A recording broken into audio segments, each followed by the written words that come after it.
Welcome to Mr. Pronunciation Guide, where we master the art of pronouncing some of the world's most commonly mispronounced words. From tricky terms to curious names, we have you covered. Today let us dive in and learn how to say Je t'aime. means I love you, a classic French expression of love used in romantic contexts or to express deep affection.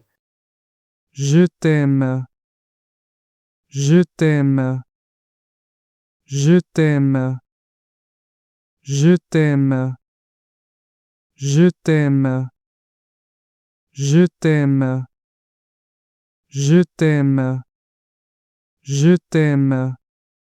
Je t'aime. Je t'aime. Check out more videos on pronouncing tricky words and names with confidence. Avoid common mispronunciations with tips from this video. If you found it helpful, I would love your support. Thanks for watching and I will see you soon.